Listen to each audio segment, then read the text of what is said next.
Et je peux lever ma main. Partout où je suis passé, j'ai eu papa, j'ai eu maman. J'ai eu des papas, j'ai eu des mamans, j'ai eu des frères, j'ai eu des sœurs. J'étais chez moi. J'ai discuté un jour avec un de mes oncles, je lui disais, tonton, ne pense pas que je cherche des oncles, j'en ai beaucoup.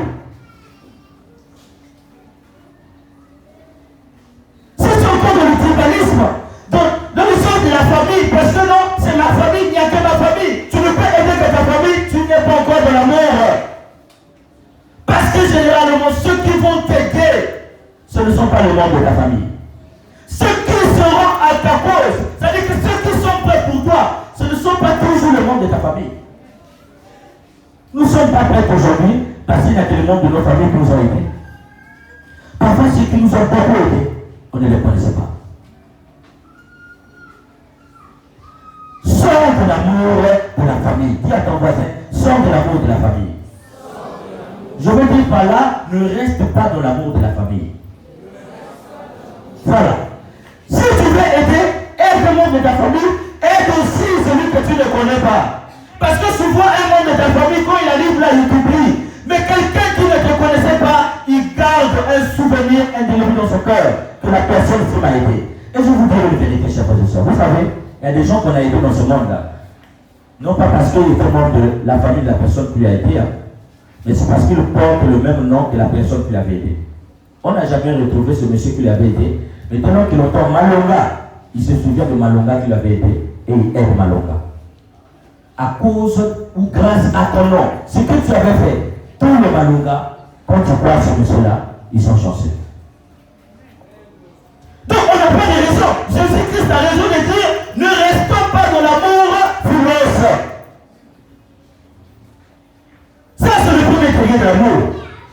Ne reste pas dans l'amour fumeuse. Et c'est le gars qu'on retrouve encore un deuxième degré de l'amour. C'est l'amour héros. Dis à ton voisin l'amour héros. Héros. Dis à ton voisin l'amour héros. L'amour héros, c'est l'amour du plaisir. J'ai mangé le foufou, j'ai mangé le manioc, je trouve le plaisir à manger le sakasaka avec le riz. Quand il n'y a pas le riz, en présence du manioc, je ne suis pas heureux. C'est l'amour du plaisir. Mais cet amour n'est pas encore l'amour. Parce que cet amour fait de nous des objets. Si tu n'es que dans l'amour héros, tu es un objet. Et tu fais des autres des objets. Parce que le plaisir, on le trouve où? Dans les objets. Vous voyez la fleur qui est là? C'est un objet. Et c'est un objet de plaisir parce qu'on va se bien décorer. Si tu n'es que dans l'amour héros, tu es un objet ou tu fais des autres un objet. Soit toi-même tu es objet et tu fais des autres des objets. C'est pourquoi vous voyez aujourd'hui, il y a des femmes qui sont des objets de plaisir. Quand on fait de toi un objet de plaisir, c'est parce que c'est lui qui t'aime. Il t'aime d'un amour héros. Vous avez entendu ce qui se passe à Dubaï, non? Porti porta ou je sais pas, porta porti ou je sais pas quoi. C'est-à-dire que les gens ils vont là-bas parce qu'on te donne 20 millions et les gens te prennent pour un objet jusqu'à venir déféquer dans ta bouche. C'est-à-dire que tu deviens une planète. Vous voyez où l'on peut aller dans la recherche ou la quête de plaisir. Il trouve son plaisir à transformer une femme à un objet de toilette. Et ces femmes-là, elles ouvrent grandement leur bouche et quelqu'un défait dans sa bouche. Moyennant 20 millions, 30 millions. Et ils viennent là, c'est pourquoi vous voyez des gens, ils roulent avec des voitures chères, tout ça. Elle va à Dubaï, il va à Dubaï. Parfois, c'est pour faire ce genre de pratique. Comment est-ce que tu peux te faire réduire à un objet? Toi, tu es Dieu par la résurrection du Christ. Jésus est venu, le mort et le ressuscité pour que tu deviennes Dieu et tu n'as plus de dignité, tu n'as plus de respect à cause d'argent. Tu deviens une planète.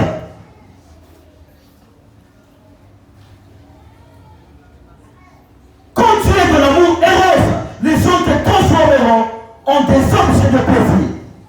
Il y en a qui vont là-bas, on leur donne de l'argent, c'est pour s'amouracher avec des animaux, ce qu'on appelle la zoophilie.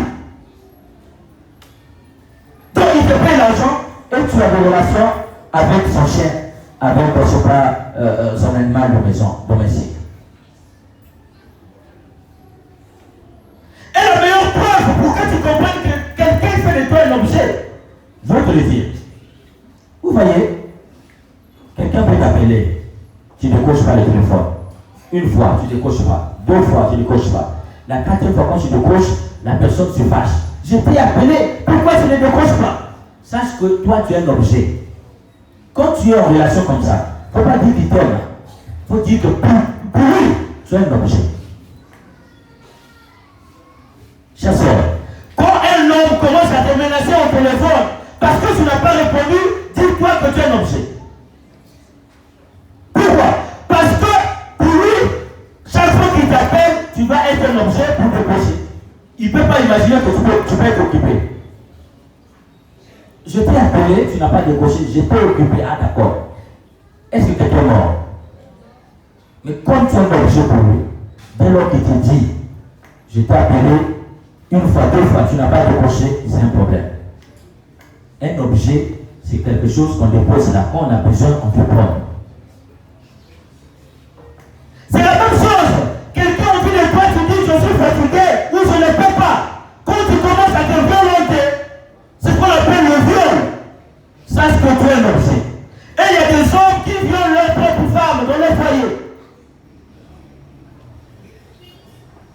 Vous êtes des voleurs. Qu'on n'accuse pas, parce que tous les voleurs ne sont pas en prison. Hein. Il y a des voleurs dans les foyers, dans les maisons. Papa est un voleur de nom.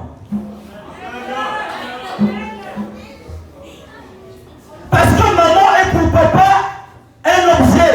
Et papa est dans l'amour héros, l'amour du plaisir. Donc quelle qu'on soit ta fatigue, quel qu'on soit que tu as fait, comme moi je veux, tu dois obéir.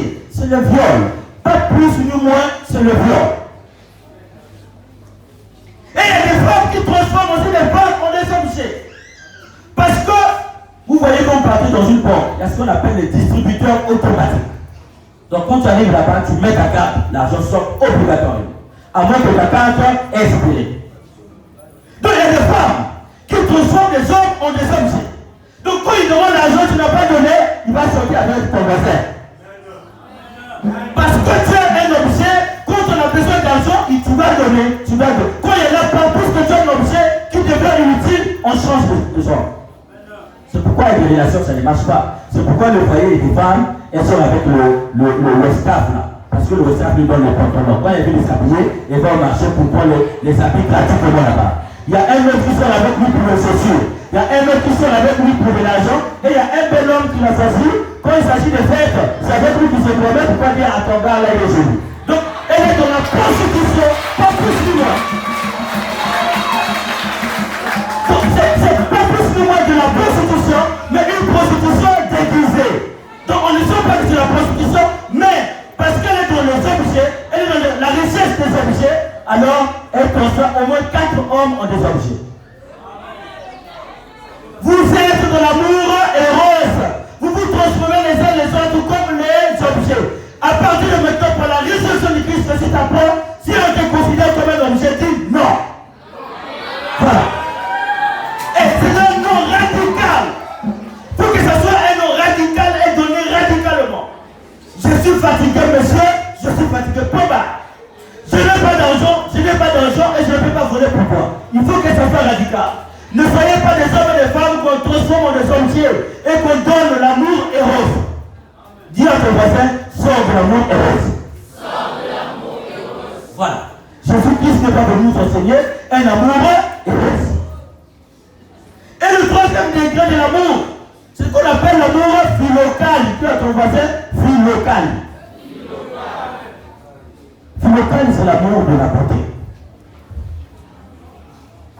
C'est-à-dire qu'on rentre dans un amour où on ne veut avoir avec nous que les femmes belles, les hommes beaux.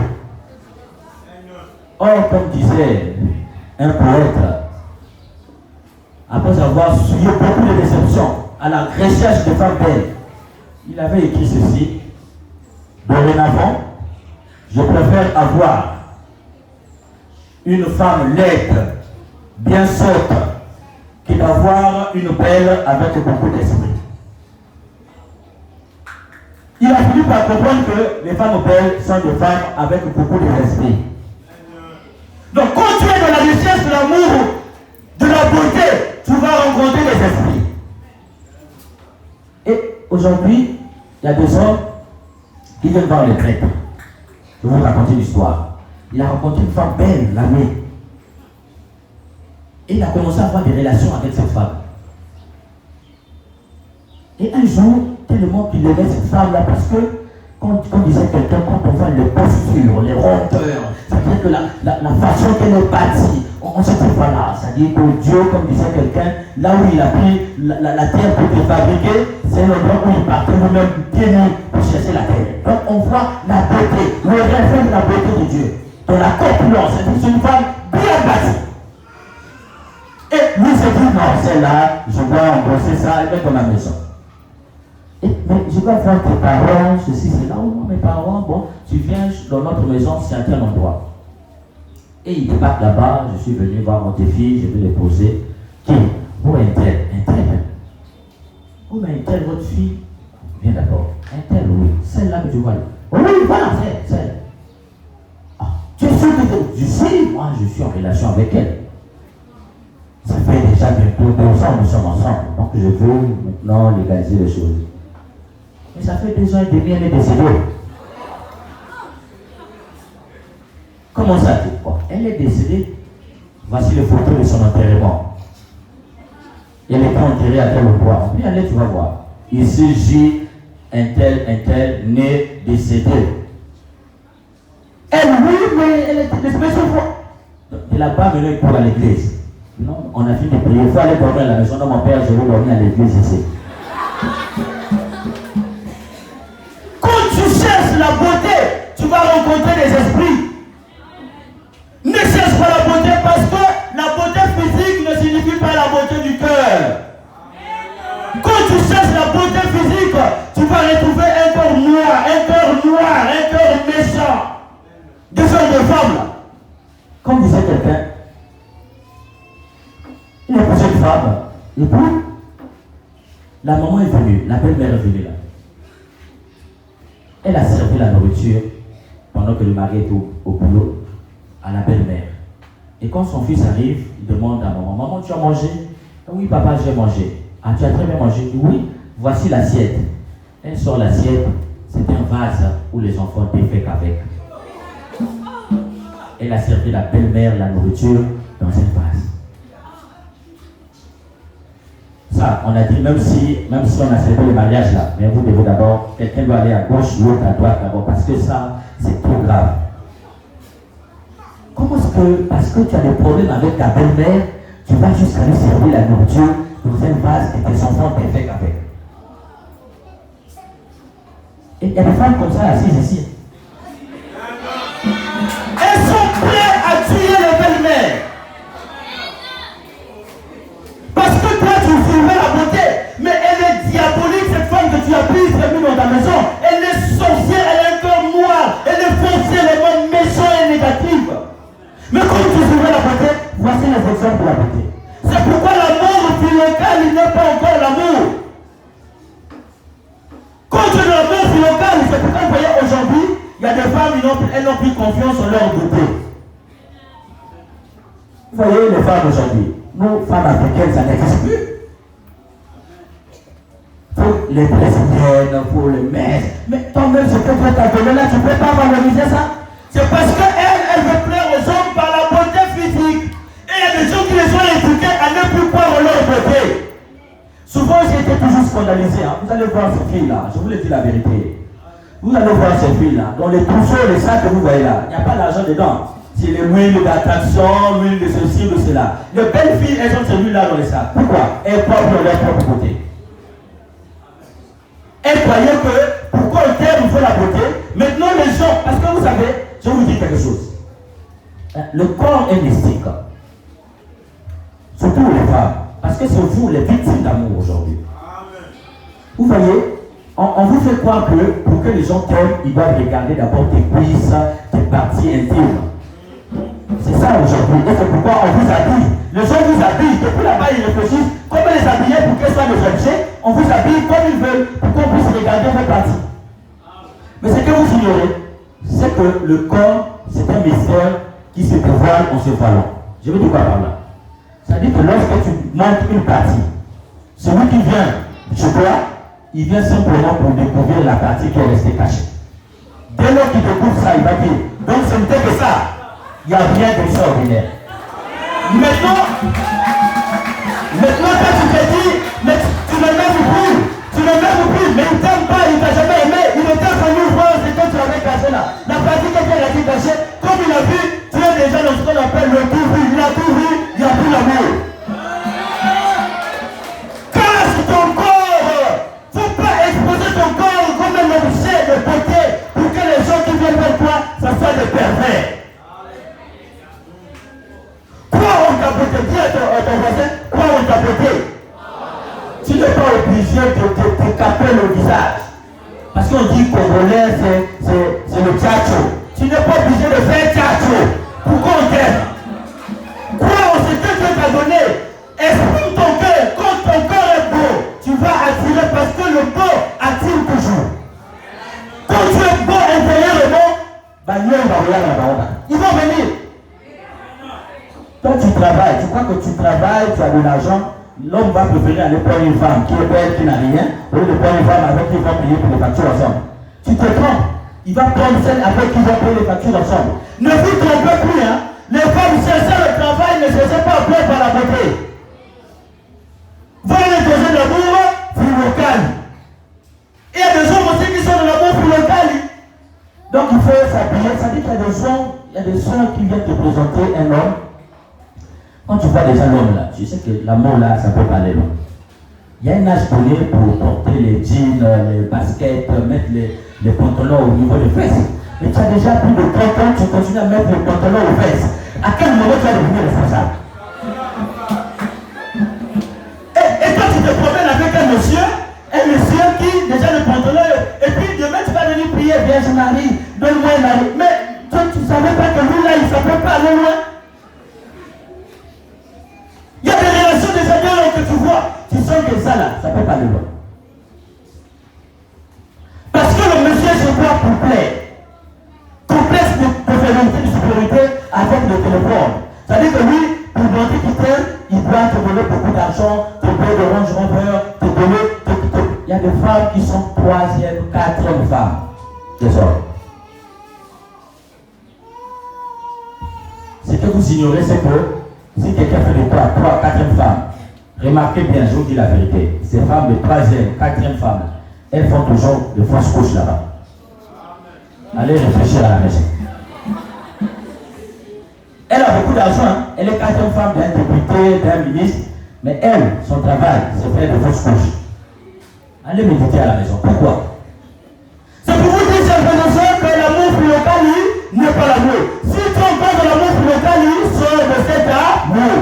Et je suis venu nous enseigner par l'amour philos, pas l'amour héros, pas l'amour philocali. Je suis venu nous enseigner ce qu'on appelle l'amour agapé. Dis à ton voisin, l'amour agapé. Voilà l'amour que Jésus nous enseigne quand il dit aimez-vous les uns les autres comme je vous ai aimé. Il s'agit de l'amour agapé. L'amour agapé, c'est ce qu'il a donné en latin ce qu'on appelle caritas, charité. Et de l'amour agapé, charité, il y a un mot qui ressort en premier, ce qu'on appelle le cœur. Cordia. Dans la charité, il y a le cœur. Le cœur cordia, c'est le lieu de la pensée. Ça veut dire que l'amour que Jésus nous enseignait, ça nous apprend à ne plus avoir de pensées pour nous-mêmes.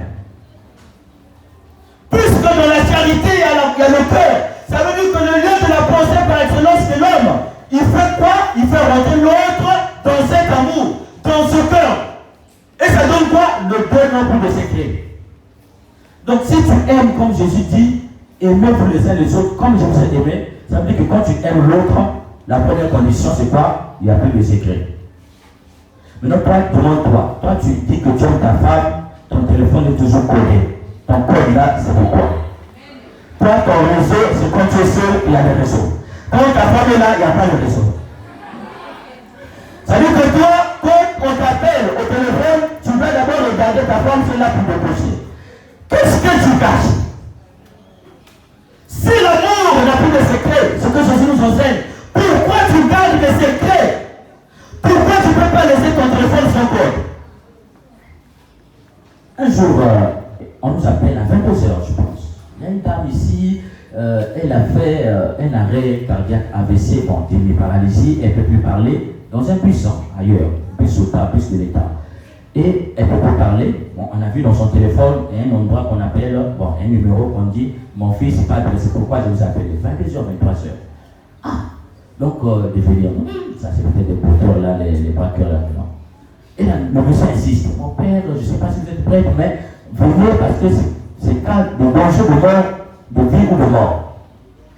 Donc je vais réveiller un confrère, je dis, regarde ce qui se passe. Bon, on démarre la voiture, on part. On a pris un jeune de le quartier, nous sommes partis. Effectivement, on arrive là-bas, la maman là était là. Et la maman, quoi, on la connaissait. On prend la maman dans l'ambulance, on l'amène à l'hôpital. On arrive à l'hôpital, au CHU, on arrive là-bas, il n'y a pas de place. Le médecin nous dit, je vais vous faire un transfert pour aller dans un autre hôpital. Et le père que j'avais réveillé connaissait aussi bien la maman. Moi, je connaissais sa fille qui est en France, lui, il connaissait son fils qui est médecin. On appelle le médecin là, il arrive et on nous a donné la place là-bas. Ça veut dire qu'il y avait la place. Et l'ambulancier nous dit, vous avez vu pourquoi on vous appelez? Souvent, quand on amène des gens ici qu'on a ramassés dans les rues, on les néglige. Même quand on donne un transfert, on va aller des hôpitaux aux hôpitaux, il n'y a pas de place. Et la personne va décéder, on va lui déposer la mort. C'est pourquoi on insiste que vous faites. Maintenant, je vous pose une question. Imaginez qu'on soit prêt. Que la maman là, son téléphone était codé. Elle l'a vu. Est-ce qu'elle l'a vu? Parce que les gens qui ont pris le téléphone pour m'appeler, ils ont ouvert le téléphone sans code. Et si son téléphone était codé? Quand tu codes ton téléphone, un jour tu vas coder ta vie. Un jour les gens vont vouloir t'aider, mais comme ton téléphone est codé, à cause des choses fausses que tu caches dans ton téléphone, un jour c'est là où tu vas savoir que dans la vie, parfois il faut être ouvert. Et l'ouverture va juste dans le téléphone. Dis à ton voisin, il faut décoder ton téléphone. Voilà. L'amour n'a pas de secret. Et l'amour aussi, dans la charité, il y a la communion. Koinonia. Ça veut dire quoi? Quand j'aime, je vais participer dans une communion extrême. Et la communion, c'est quoi? Vous voyez l'autel, c'est un endroit de communion. Il y a la croix, il y a ceci et cela. Ça montre quoi? Ça montre que la communion, c'est un ensemble de choses différentes qui forment l'unité. Comme la fleur là. Il y a le blanc, il y a le vert, il y a un peu le jaune. C'est ça qui forme l'unité, la communion, et c'est ce qui est beau. Mais quand tu dis que tu aimes l'autre, de l'amour du Christ, la charité, mais tu ne veux pas avoir l'autre dans les défauts. Si tu aimes l'autre, la deuxième condition, c'est que tu vas accepter ses défauts. Tu ne peux pas dire que tu m'aimes, mais tu veux que je sois ce que tu veux que je sois. Non. Tu ne peux pas dire que tu aimes l'autre et tu veux qu'il soit ce que tu veux qu'il soit pour toi. Non. Si tu aimes l'autre, tu l'aimes pour ce qu'il est en lui-même et non pour ce qu'il veut être pour toi. Mais aujourd'hui, on dit qu'on aime les autres, on s'aime, mais on veut que l'autre soit ce qu'on veut qu'il soit. Ce n'est pas de l'amour. Ce n'est pas parce que tu es professeur d'université que tu ne peux pas épouser une femme qui, à l'université, c'est pour un. Parce que tu veux qu'elle soit ce que tu veux qu'elle soit pour toi. Donc, épouse professeur d'université. Aujourd'hui, il y a des gens, ils ne peuvent pas prendre une femme qui est au bas niveau parce que pour lui, la personne va être ce qu'il veut qu'elle soit. Ce n'est pas ça l'amour. L'amour n'est pas de condescendance. L'amour de Christ, il s'abaisse, il a des pieds. Tu aimes lorsque tu regardes l'autre de bas en haut. Et non quand tu regardes l'autre de haut en bas. Ça, ce n'est pas de l'amour. Communion. Dis à ton voisin, rentre dans l'amour communion. Ça veut dire accepte l'autre tel qu'il est. Avec ses défauts, avec ses qualités. Et regarde plus les qualités en lui. Parce que très souvent, au lieu de regarder une bouteille à moitié pleine, nous regardons une bouteille à moitié vide. Et nous nous attachons qu'à des défauts. On ne regarde que les défauts. Et je vous dis une chose, chers frères et sœurs, la vérité toujours. Quand quelqu'un te dit, je t'aime, il t'aime, quand tu vis chez tes parents, il ne faut pas croire que c'est d'abord l'amour. Parce qu'il ne connaît pas encore tes défauts. Hein. Quand vous allez habiter ensemble, maintenant il va commencer à découvrir tes défauts. C'est là où il va t'aimer. Et c'est pourquoi vous voyez, quand tu rentres dans son foyer, ça ne marche pas. Et elle disait qu'elle t'aime, monsieur. Mais il ne faut pas d'abord voir ça. Vous savez qu'il y a des hommes, ils ronflent, tu n'as pas l'idée. Hein. C'est-à-dire quand il t'aime, monsieur, tu entends, et tu te dis que donc je vais vivre toute ma vie avec quelqu'un qui ronfle. Mais tu ne savais pas ça quand tu vivais chez vous. Mais non, il faut l'aimer là, avec ce ronflement. Tu viens de découvrir quelqu'un, ça veut dire que tant que toi tu n'as pas encore eu sommeil, lui s'il a sommeil avant toi, toi tu ne peux pas rentrer dans la chambre. C'est ça l'amour. L'amour c'est pas quand tu es chez tes parents, lui chez tes parents, vous croyez que vous vous aimez. Vis avec lui, qui découvre tes défauts, qui découvre que tu sens aussi, qui découvre parfois que tu urines, il découvre parfois que tu as beaucoup de défauts. Maintenant il dit je t'aime. Là l'amour est sincère, là le je t'aime est vrai. Mais les je t'aime de quartier dans le noir, où vous vous retrouvez dans les secrets, on te dit je t'aime. Vous vous embrouillez, vous mettez le doigt dans l'eau jusqu'au cou. Ce n'est pas encore le je t'aime. Et si vous laissez dans ce je t'aime là, quand vous allez rentrer dans le foyer, croyant que le je t'aime du quartier, c'est le je t'aime de la maison, vous n'allez pas venir comme les parents. C'est pourquoi les jeunes ont du mal à venir dans le foyer.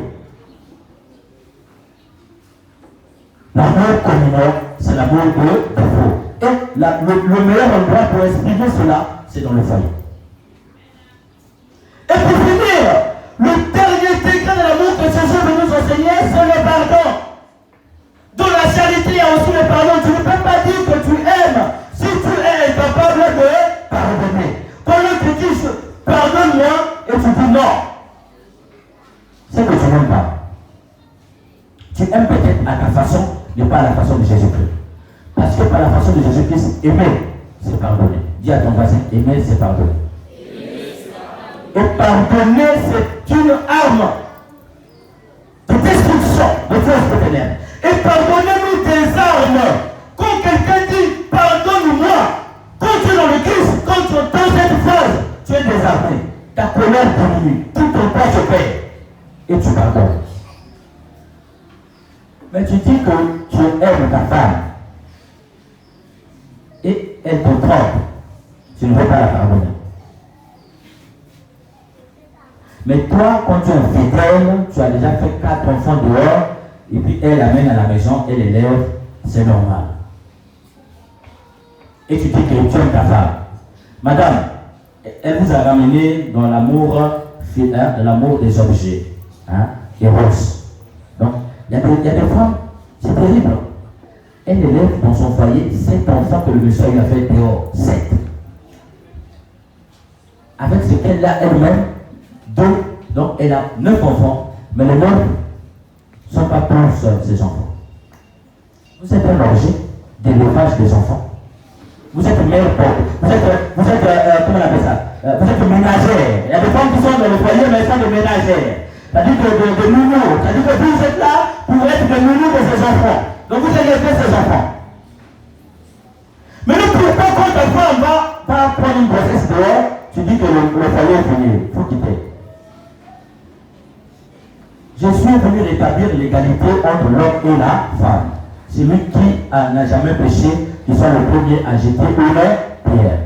Toi, tu n'as jamais péché, pourquoi tu veux lapider ta femme? Tu es un pécheur. Pourquoi toi, ton infidélité, on pardonne, l'infidélité de femme, on ne pardonne pas? Si tu aimes comme Jésus, si ta femme te trompe, je dois pardonner. Dis, si j'aime comme Jésus, pas même ça. Si j'aime comme Jésus, si ma femme me trompe, je dois pardonner. Dis ça quand même, dis ça.